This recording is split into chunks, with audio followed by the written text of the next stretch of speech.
Hello everybody, c'est l'heure de Hey Lundi Party, vidéo hebdomadaire où je vous parle de mes lectures passées, présentes et futures. Donc on va attaquer tout de suite. Alors je vous préviens, je vais vous montrer beaucoup de bouquins aujourd'hui, mais je n'ai pas l'impression d'avoir énormément lu, donc on va attaquer ça tout de suite. Alors, avant que j'oublie, pour tous les Français qui me regardent, bon 14 juillet à tous, profitez à fond de cette journée fériée pour vous éclater, voir des feux d'artifice, boire des cocktails et bouquiner si c'est l'envie qui vous prend. Bref, donc on va reprendre au fil des lectures que je vous ai présentées la semaine dernière. Donc toujours pas de manga, parce que juste après avoir tourné cette vidéo, je vous fais un Otaku Time, c'est bon, c'est réglé, je vous le donne. Donc c'est parti. Alors la semaine dernière je vous laissais avec donc 3 lectures en cours. La toute première c'était la novella entre le tome 8 et le tome 9 des Vampires de Chicago par Chloe Ning, s'appelle Howling for You, qui est une novella histoire d'amour entre Jeff et Fallon. Donc je me répète, Jeff c'est une des personnes qui travaille pour le grand-père de Merritt, et Fallon est la petite sœur de Gabriel, le chef des loups-garous de la meute qui est à Chicago. Voilà. Alors, en fait, je vous disais la semaine dernière que j'étais à la moitié, et ben en fait pas du tout, j'étais un peu plus loin, il me restait genre 20 pages à lire. Parce que à la fin de ma novella qui faisait 77 pages, il y avait l'extrait du tome 9. Et moi je ne lis jamais les extraits des bouquins parce que déjà j'ai du mal à attendre pour Merritt. Si en plus je commence à me faire le début du tome, je me tire une balle, clairement. Donc, bref, j'étais à la fin et j'ai beaucoup aimé. C'était super sympa, j'ai compris, ça se passe très vite, en même temps c'est très intéressant. La fin était un peu cucu, mais bon, je m'y attendais un peu à vrai dire, ça ressemblait plus un peu à de la romance para qu'à de la bitlit. Donc j'ai beaucoup aimé. Et si un jour j'arrive à trouver la novella 825 qui est entre Luke et... je me rappelle plus son prénom, Lindsay. Je sais que les deux commencent par un L, mais j'ai un doute. Si je la trouve, je me la bouffe, c'est obligé. Bref. Donc, autre lecture en cours que j'avais pour vous la semaine dernière. Je prends le premier qui me tombe sur la patte. J'étais sur le dernier tome de la série Insaisissable, Ne m'abandonne pas par Tyler et ma fille, édité chez Michel Lafon, que j'ai fait en lecture commune avec mon amie Hélène de la chaîne Petit Elfe. Et que puis-je vous dire, à part qu'il était excellent comme tome, je n'ai aucun reproche à lui faire. Sauf le caractère de Juliette, mais bon, ça en même temps c'est comme ça depuis le premier tome, alors on peut pas se plaindre de quelque chose qui est constant dans une série, surtout du côté du caractère de l'héroïne.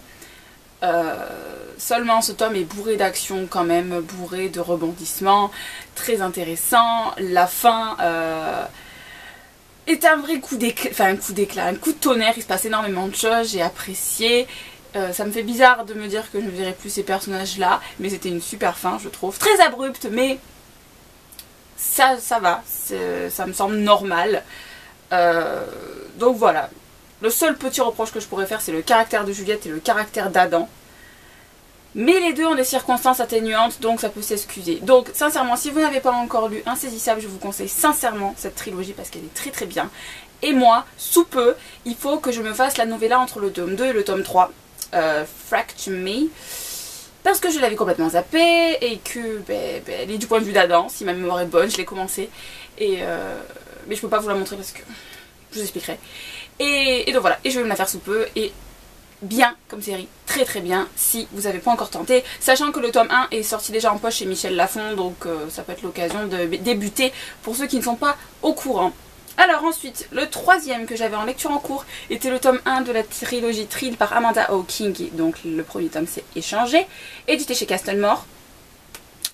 Je vous laissais la semaine dernière au tiers, si ma mémoire est bonne, et je vous disais que c'était sympa, qu'on commençait à accrocher en apprenant quel genre de créature surnaturelle est notre héroïne.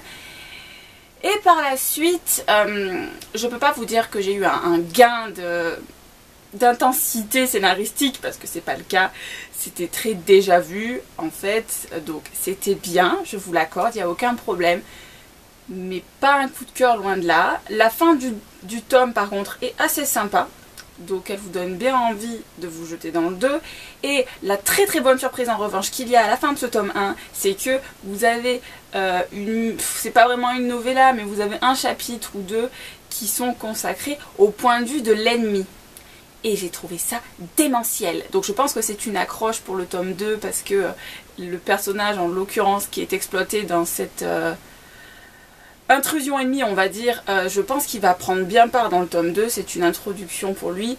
Et ça, si si c'est le cas, ça me donne vachement envie de me faire le 2. Donc je vais me le faire sous peu. Alors le tome 2 je vais le lire en version canadienne parce qu'il ne me semble pas qu'il est édité chez Castlemore. Donc je vais avoir la version ADA. Voilà. Alors ensuite, qu'est-ce que j'ai comme livre qui est fini? Je n'ai qu'une parole. Je me suis fait Felicity Hadcock, le tome 2, Les Anges de la Denture par Sophie Jomain, édité chez Rebelle. Et ça va vite, c'est trop bien, c'est... Bon, après à choisir, j'ai quand même une préférence pour le tome 1. Celui-ci a un rythme différent, pas mou, c'est pas vrai, on peut pas dire que Felicity Hadcock est mou, mais entre les deux, il n'y a rien à faire, je préfère le 1. C'est mon gros coup de cœur pour l'instant sur cette série, je l'adore. On apprend d'autant plus d'informations sur Stanislas, donc moi qui adore ce mec. Alléluia, c'est trop bien. D'ailleurs, petit aparté, vous remarquerez que je n'ai fait aucun commentaire sur Warner pendant toute ma critique d'Insaisissable, et c'est un vrai miracle. Je ferme la parenthèse. Et donc voilà, j'ai adoré Felicity. La fin du 2, je m'en souviens tellement clairement, pourtant je l'ai lu l'été dernier, et je l'ai adoré. Donc je l'ai adoré là, parce que c'est frustrant et que ça vous donne envie de lire le 3, et j'ai le tome 3, mais je peux vous dire qu'il y a un an, quand j'avais pas le suivant, la fin du 2 était horrible. Donc là, courant de la semaine, je vais m'attaquer le tome 3 et je suis super impatiente de me le faire. Et je le répète, le tome 1 de Felicity Hadcock est sorti en poche chez le livre de poche. Donc si vous voulez commencer la série, foncez-y. Ensuite, nous allons attaquer mes différentes lectures en cours. Alors, comme je vous disais, j'ai pas beaucoup lu. Pourquoi? Parce que je reviens de vacances à Paris là, et que vous l'avez peut-être vu sur Facebook, mais j'ai eu un gros souci avec ma Kobo, et que en voyage, je n'embarque pas de romans papier. Donc voilà, je vous parle comme ça. Alors, le premier de mes lectures en cours, officiellement j'en ai 2, officieusement j'en ai 4. Mais bon. Alors la première de ces lectures en cours, je suis au tiers du tome 3 de la série Le Clan par Mélissa Darnell, qui est Ultime Sacrifice, avec une couverture magnifique, comme les autres couvertures de la série, je vous dirais, édité chez Darkis. Et j'aime bien. Aucune surprise. Je passe un super moment. Vous savez que j'adore cette série, si vous me suivez depuis un certain temps. Je la trouve géniale. Et en revanche, ce que je peux dire, c'est que... il y a quand même des longueurs au début. Enfin, pas des grosses longueurs où vous vous ennuyez, tout ça. Mais par rapport au rythme auquel je suis habituée en lisant la série, le début était un peu mouligasse. Maintenant où j'en suis... Alors est-ce que je suis vraiment à 33%? Parce que je vous dis ça, mais ça tombe, j'ai pas mis livre addict à jour. Ouais, je suis à 36%. Et c'est un poil plus mou que d'habitude. Là, ça y est, il commence à se passer des scènes d'action intéressantes et tout. Donc, ça me donne envie de me faire la suite. J'aime beaucoup. Je suis très, très contente parce que on a le point de vue de Tristan. Je me rappelle plus si on les avait dans les autres tomes, mais là, du coup, je suis trop contente. Vous savez que j'aime bien avoir un point de vue alterné. Il y a de l'action, des vampires, de la magie. Big up pour cette série. Donc, commencez.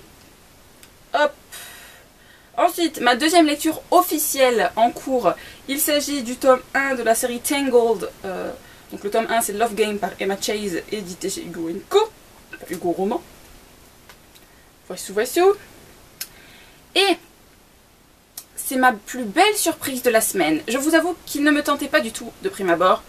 Et après j'ai appris que ce roman est du point de vue d'un homme. Et pour une romance... je me dis que c'est juste excellent.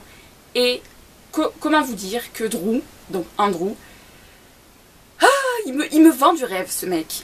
En fait c'est un gars qui accepte parfaitement ses qualités, ses défauts, les moments où il est faible, les moments où il est fort. Il les accepte parfaitement. Et donc là j'ai oublié de vous le dire, je suis à 58%. Et il a un humour... tellement, je vous me répète, mais il me vend du rêve. C'est un gars qui n'hésite pas à dire ce qu'il a envie de dire, avec une certaine intonation, quoi. Des fois il est sarcastique, des fois il est ironique. Il est juste trop bon, je passe un moment de folie avec. Alors, j'ai déjà parlé de ce bouquin avec une de mes amies, alors elle a dit bref, c'est un connard. Certes, c'est un connard, mais un connard qui assume, un connard qui le montre avec tellement d'humour que je ne fais que l'adorer pour le moment. Et puis laissez-moi vous dire que là, la fille, elle lui rend bien comment dire...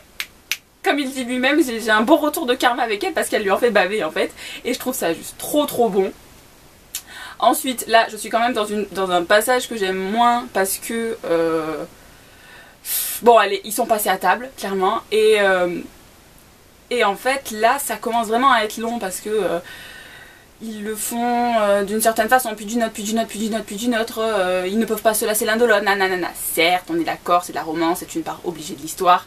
Mais là ça devient un peu trop, donc j'espère qu'on va quand même passer à l'après. Et voir comment leur relation évolue, parce que là ça commence un peu à faire trop. Et vous imaginez bien que si moi je dis que c'est trop, c'est qu'il y a vraiment une belle couche de romantisme bien épaisse. Hein. Donc je vais voir comment ça avance et vous en saurez plus la semaine prochaine. Voilà, et ensuite je vais vous parler de mes 2 lectures en cours qui sont officieuses. Alors la toute première, je me dis que je vais commencer d'ici ce soir, demain, je sais pas trop. Vous savez le livre sur les novellas de la sélection, Histoire secrète de la sélection, qui est paru donc dans la collection R. Vous savez déjà que j'ai déjà lu Le Prince et le Garde, je les ai lus en VO, donc pour moi je suis donc à 82% du bouquin. Et maintenant j'ai envie de me faire les petits bonus qu'il y avait dans la suite du livre, donc l'univers de la sélection, une interview de Kirakas et tout. Et voilà, et donc je vais me la faire en attendant qu'il y ait la novella sur la mère de Maxon qui sorte, je ne sais plus quand elle sort d'ailleurs. Voilà, et donc ma 4e lecture officieuse, et je vais essayer de vous choper la couverture, j'avais pas pensé à la prendre. Donc la 2e lecture officieuse que je vais me faire, c'est donc, comme je vous disais tout à l'heure, le tome 2.5 de... le tome 2.5 d'Insaisissable, qui est donc Fracture Me, et j'arrive pas à la sortir sur mon téléphone quand internet ne veut pas marcher. Voilà, que je trouve très belle, tiens, pour changer. Voilà, c'est ma 4e lecture en cours. J'ai de quoi faire devant moi, vous me direz. Et bref, je vais passer à ma lecture de la semaine prochaine. Vous allez croire que je passe ma vie sur mon téléphone, mais bon, je ne sais toujours pas insérer les images dans la vidéo, donc je ne peux pas vous le faire. Alors donc, la lecture que je vais attaquer demain en lecture commune avec mon amie Jane et mon amie Virginie. Chaîne en barre d'infos, comme d'habitude. Donc je vais me faire le tome 6 de la série Chasseuse de la nuit, 12 retombes, écrit par Jeanne Frost, édité chez Milady.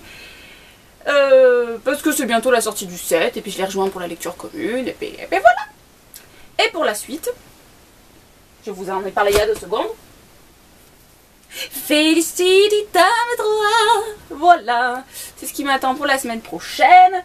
Et puis pour pas changer, je meurs de chaud. Donc je vais vous laisser, je vous souhaite une bonne journée, une bonne semaine et de bonnes lectures. A bientôt, ciao.